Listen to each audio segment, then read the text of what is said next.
Hello and welcome. Hope everyone's doing okay. I'm doing good. Although saying that, I'm just on the back of a cold, so if you hear any sniffles, apologies. It's more a force of habit than anything else for the last week or so. Yeah, so it's been a while since I've been out here, it feels like. Must have been a couple of weeks. So I thought I'd just have a little peruse around the garden and show you what I've been up to, just to keep things ticking over. So as you can see, the Tiki Heads are in there like swimwear. Steps are cemented in. You probably can't see it. I was hoping to do a bit of a thicker bed than that to raise up the height of them in general, but yeah, it's just the underside of those stones is all uneven. You know, they're not like they are on the top. They're all uneven. Have chunks taken out of them. So yeah, but I'm pretty happy. Well, I say pretty happy. I am more than happy with the way it's turned out. So if you've seen the short I recently put out about when I was actually just finished cutting out the Tiki Heads, that was a very wet and muddy day. You can still see the grounds trying to recover there. Reason for that is if you're using a diamond bladed something for cutting like pavers, you have to sort of keep it wet, and it stops the dust as well, but you have to keep it wet 3 or 4 times per cut, and if you think about the amount of cuts I've been doing, it just stacks up after a while. So yeah, the reason I wanted to cut the back out of them was because these are obviously pot planters, whatever you want to call them, but I was just thinking, if I've got these 2 Jurassic Golds in there, I don't want to have to repot them or constantly feed them. I will still feed them obviously, but I don't want to have to constantly repot them and stuff like that. So I'm hoping that because the back of these heads goes into the soil, as we can see this way and that one, the roots will be able to get down and back through, so they'll hopefully pull up a few nutrients and moisture and whatnot. So yeah, pretty happy with how it's gone. Got a few little bits of touching up to do. Just that little gap to the bottom right of that step, I'll probably just sort of cement it up, and the corner bit in there I'll cement it up as well. But the whole reason I did it like this was because I've got a high level up there and then it slopes down here, as you can see. But the trouble is with these stones, because it's a snap stone, especially this bottom one where the corner's touching his lip, that is like a death kiss to someone, i.e. my little 4-year-old boy is probably going to be running up and down the slope when it's done. If he slipped and hit his head on that, that would be game over. Like literally, I touched my ankle with it and it was dead for about 3 days. So yeah, I had to get that sorted. So I couldn't just, bloody hell, I don't know if you can hear that bee, but he's right. Yes, hello Mr. B.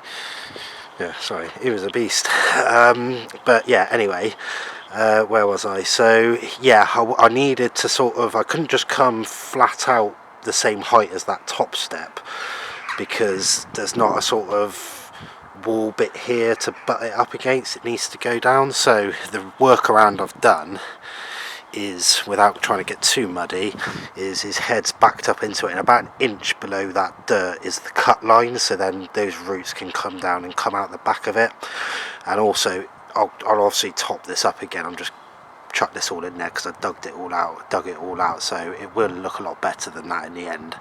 But obviously the kid's not going to skull himself on the side of the steps, and if he hits that, it's kind of a bit better than hitting the corner of one of them. So yeah, pretty happy with that. With regards to the rest of it, I got these coping stones down here, you can see, which were running along the wall. I did overhang them like that one slightly, but then the gate didn't open, so I'm going to have to rejig that a little bit, but I'll do that at another date. So yeah, pretty good there.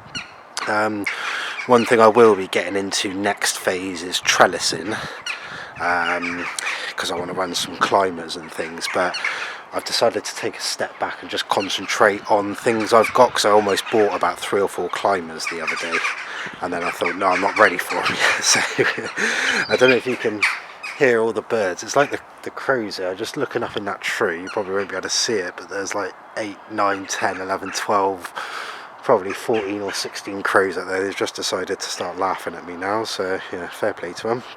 So yeah, so that's in there. Like I said, lovely jubbly. Jurassic Golds are in there. As I've just moved them, I won't tidy them up yet. I'll wait a couple of weeks and then I'll chop the fronds off. Same for all the rest of the ferns. I'll just wait, just because it's a bit cold and the old sort of battered foliage will keep a bit of protection for it. So other than that, landscaping wise, Ah, do you like what I've done with my pot here on this fence post? Obviously I put this fence post in there like this last time. I did say I'm going to do the vertical garden down them, but I think what I'm going to do is, I've got 12 of these pockets overall. I'm going to sort of do, because the irrigation's already by that fence post over there, I'm going to mock up a few different ways of doing it and just see, you know, I'm going to alternate them, but do I want to alternate them as we're looking at it, left, right, left, right, left, right, or do I want to do it front, back, front, back, front, back, if you sort of see what I mean? So I'll do half and half on that, set the irrigation up, get it all sorted, and then just put some cheap bedding plants or something in there for now, just to get the gist of the dynamics of it. But yeah, so I thought what I'd do instead for this year is, we'll go into it a bit more when I do my next climber video, but essentially for that over there I just had one of those things where I had half an hour to kill, so the equivalent gap in the paver down there at the bottom of the fence post, I filled that with sand and tightly packed it down. Then I put just a little tiny layer of gravel just to stop the bottom of the pot touching the paver, so that if water does get through, it doesn't sort of sit on it, if you see what I mean, just because then I don't get them discoloured, hopefully. Wrapped the bottom of the post in my world famous rubble sack to keep the moisture off of the actual post itself, as you can see there, and then chopped a hole out the bottom of the of that pot, and then slid it down the top and over, and then filled it up with mud. I have got another one of these pots which is going to go here, but the insetti's in it at the moment. That's gone back inside. The green flies seem to have dispersed, and it's a bit cold, so when I bring them out and repot the insetti, I'll do the other one as well. So but then I thought, for now, if I just get 2 climbers in them, nice thick foliage climbers, or I might get a honeysuckle so I can practice the pruning of it, but you know, rather than practice on the rarest plant I've got, which is the giant honeysuckle. So yeah, that was I thought pretty nice, looks pretty good. I'll tidy it up when I put the plant in, like hide the rubble sack and all that. So another thing I've done landscaping wise, I finally got this post in. It was one of them I was and ahhing about. I had to take that little wall out that was where the irrigation was running, the stone wall. I'd forgot I'd actually put 2 or 3 coping stones on their end down there. They're like big coping stones. You can't really see them, but oh, sorry, it's a bit of a thing to walk over, but that one there at the bottom is like a thick proper curbstone. Yeah, there's 2 or 3 of them down there, and I did actually cement them in, so they took a while to get out, because as I was trying to pry them out, this wall was collapsing. So yeah, and the thing about this stone, that when you're doing dry stone walling, I found, is that when you're going through it, you sort of go through stones, oh that doesn't fit, that wobbles, that doesn't look right, and then every spot has a perfect stone for it, and you sort of work your way on that. So basically that's not going to go back together as I had it before, but hopefully I can do a decent job on it. So that's quite nice. That gives me nice big area for my giant honeysuckle. I moved the Blechnum out because that was where the post was, so I've just moved him there for now. Giant honeysuckle will go in the middle of this sort of triangle, if you like, from this stone here to the fence post over to the banana, somewhere in the middle of there. And then once I've decided what I'm going to do with the trellising, I'm going to run it up there, but I do need to work out, because what I'm going to do with this is run a bit of wood from there across to the top of this one, and then do like a pergola back towards the fence, and then that will tie in with the pergola that's coming off the top of here to these fence posts here. That would be quite nice. Also, something else that did work out quite nice, which I didn't really clock on, you know I like my octagons and my 45s. Well, it just so happens that that far fence post there, if I come at about a 45, is pretty much exactly in a 45, and funny enough, if I come across to about here, yeah, that one is as well. So what that leaves me to do is, when I've got the 2 cross struts, one from that fence post coming across to this one, and then from the same fence post across to that one, marrying up with those coping stones, I can probably put a little strut across and have a bit of sort of diagonal pergola over the little pathway bit, and I think that will look really nice. So yeah, stuff to do, but it just adds to the list of stuff I need to get, like wood, whereas I need to save money to get this waterfall done, but here we go. So I also did the annoying little cuts in and around the bench. Unfortunately I messed up one cut. Let's see if we can have a look at it. No, you can't really see it, but I messed up that left cut originally, so the big paver I had for this one, where you can see it there, I made it like an L shape rather than have that little diagonal section on it. So the spare paver that I did have, I've had to use for that, which means I need one more to go in here, which is a bit unlucky, but there we go. I'll probably get two just so I've got a couple of spares. Always good to have a spare or two. So really the last thing I've been doing is just this bed. You can see it's really got the effect. If you look at that, the little, can you just see the statue's eye in the top of his helmet there behind the camellias? Obviously there's not a fern in that centre planter bit, if you like, at the moment to sort of hide that side of it, but you can just sort of get the gist that when you walk past you just sort of catch a glimmer of it, and then you need to like look a bit further, and that's the kind of theme I'm going for the garden, along with Jurassic.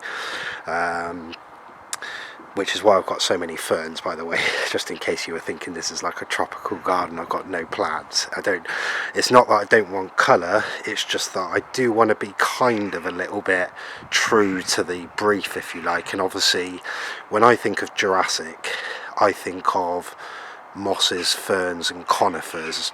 There weren't really, as far as I'm aware, flowering plants around, so I don't want too many flowers. But the thing I like about the camellia is this camellia bush I was given, but the one thing I like about it, well, I like loads of things about it, but what I do like about it is the foliage on it is quite dark and glossy and quite compact. You know, it's quite a bushy bush, if that makes sense. You know, it's not all straggly in that.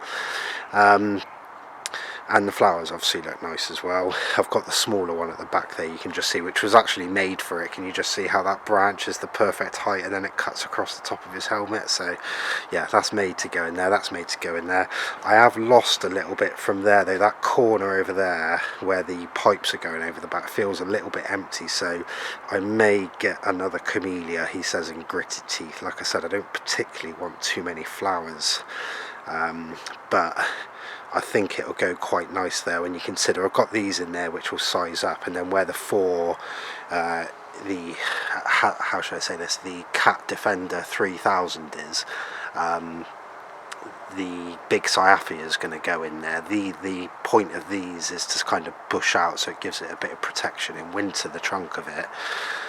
So I might get a camellia in a pot and maybe shove it on the raised bit at the back corner that I've just put a new bit of brickwork, a new couple of blocks on it, just to fill it out so that the bit doesn't wobble around, and then that will go up in that corner maybe.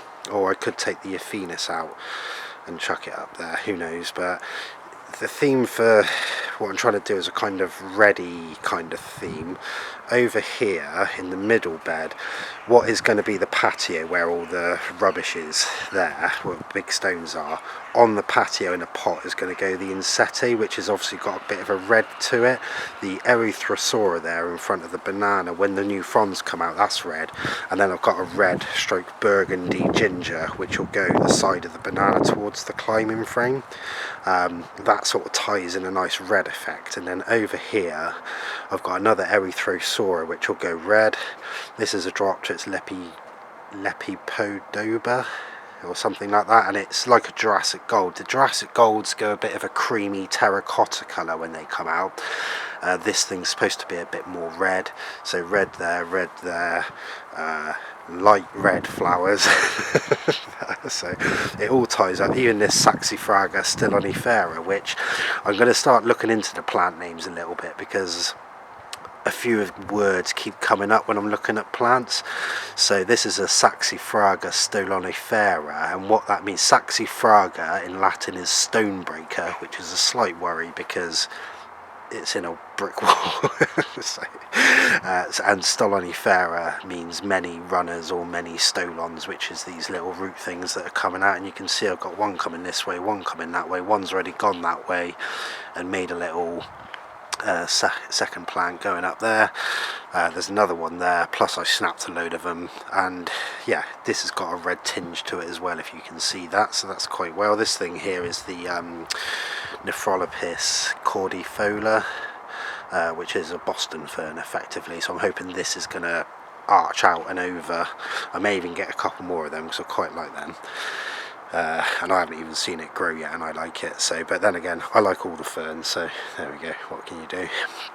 But yeah, so really going forward, landscaping wise, I've just got a few little awkward cuts to do. Like I said, that paver at the back, I just need to get another one of them and cut that.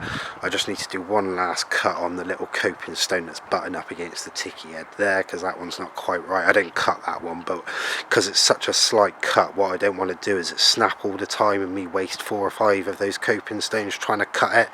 That'll do for now. I'll cut the coping stones for the big high plants are up there, and the ones going around the top of these, like this is on the left where you can put your drinks if you sat on the bench. I'll do all that, and then I'll cut the one out of any spares I've got. It's only a little bit, so I'm sure I'll be able to do it, but it's just the thinner the things are, the more likely I am to snap them. And like I said, I don't want to cost myself being able to do this, because I've gone through 2 or 3 stones trying to cut it right. So yeah, we'll get that done, and then other than that, next part will be the trellising.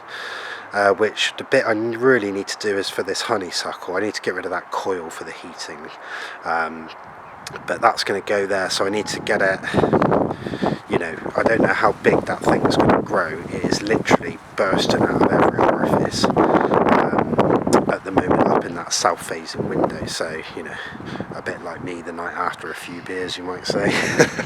Sorry, hope you're enjoying your lunch, but that thing, you know, could go up as high as the fence this year, which means that I need to have the trellis there ready. And I've got 2 ideas. I might get a bit creative with the trellis and try and make a kind of dragonfly shape out of it, so come up a touch, a couple of foot, then a sort of shorter wing going horizontally, then a little bit of body, and then the big wings going across the top are made out of trellis, and train it like that. Or I might do it so that it sort of goes out and round in 2 directions, have a bare bit of fence in the middle of the 2 trellises, maybe in an octagon or a sort of diamond shape, and then get a dragonfly, kind of one of these lizards, and put it in the middle of it or something, but we'll soon find out.